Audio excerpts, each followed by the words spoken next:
Some people are born with a love for an active lifestyle. That's exactly the way HealthTrack member Julie Papievis was as a young girl.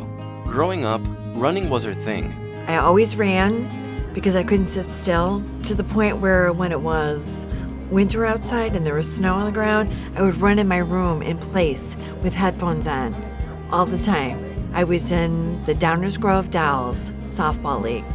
I was in track, I was on the basketball team, and I was a cheerleader, and I continued those three things going forward.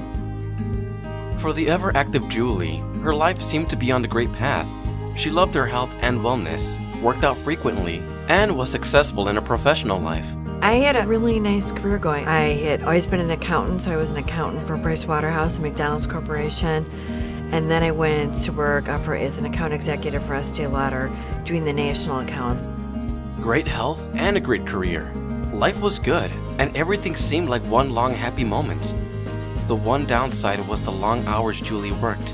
One of my friends was like, "You work all the time," and I did work a lot.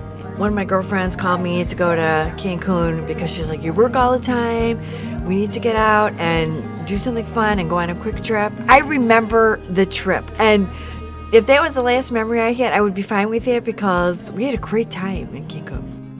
That one trip to Cancun almost ended up being Julie's last memory. On May 10th, 1993, everything changed. I came home on this Sunday. It was Mother's Day. The last memory I have was my brother drove me home to my apartment. I remember talking to him about the trip, putting my things together to get ready for work the next day. I remember going to sleep that night, and then I don't remember anything until 6 weeks later, waking up from the coma.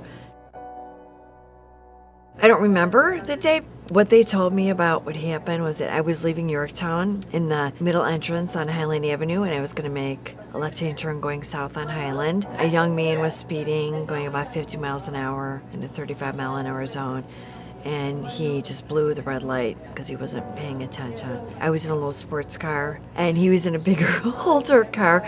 The force of his car hitting mine at 50 miles an hour right in the driver's door twisted my head on the brainstem and lacerated and severed most of it. And so there was nothing telling my body how to live, so my body began dying. There was an off-duty paramedic at the scene who saw and heard the crash. When he got to my car, there was an off-duty doctor and his wife was a nurse standing at my car, also on their cell phones. They did what they call a scoop and run, where the jaws of life takes your car door off and your car seat out, and it scoops you into the ambulance and they run you to the hospital. And Loyola was the closest trauma one at the time. And so on the Eisenhower Expressway, on the way to Loyola in the ambulance, my body completed the dying process. In most states, Julie would have been legally declared dead. But in the state of Illinois, the next of kin must be contacted. Julie was put on life support, and her parents were called. They felt that it was their job to take care of me in whatever state that I was left to them to take care of. And so they believed at that time that they could not make the decision to take me off of life support and let me die. 96% of people with my injury die within the first 24 hours. And the 4% of people who live, most of that percentage dies within the first 6 months due to complications.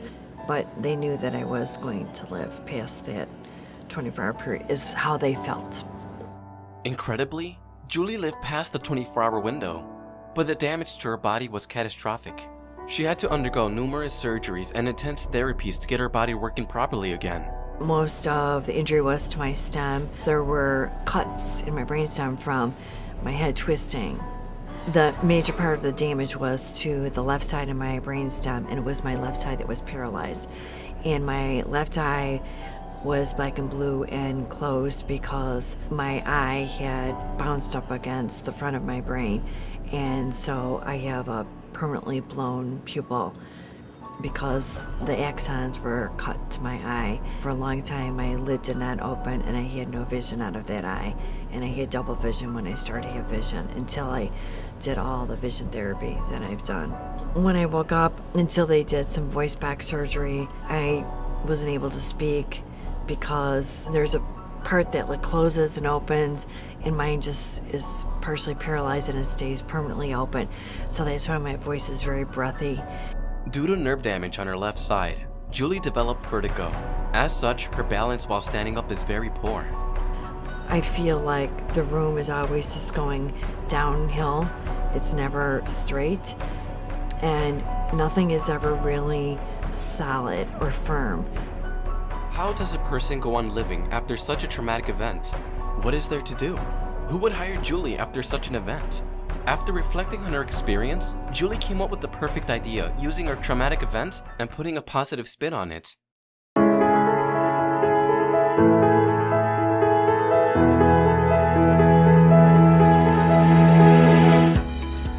That's when I remembered my experience where I thought it was my duty almost to do the right thing and take this injury and the fact that I lived and use it in a way to benefit other people. So I speak to health classes, to middle and high school, and driver's ed classes, and to high school kids. Julie did not let the event dampen her glass half full perspective, nor did she let it dissuade her from being active and fit. I did a triathlon about 7 years ago, and that was not easy because of my balance and because I could only do the breaststroke. I finished in the middle of my age group, and that's all I wanted to be, was in somewhere in the fray, in the mix.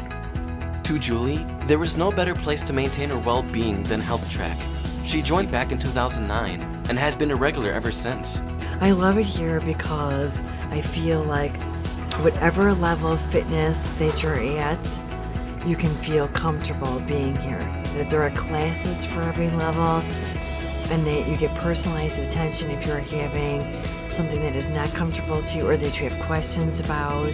Everything is clean, and we have so many different types of things to choose from doing here that there's no way that you couldn't find something here to serve your needs. There's just not. I mean, this is a full-scale, wonderful fitness facility for sure.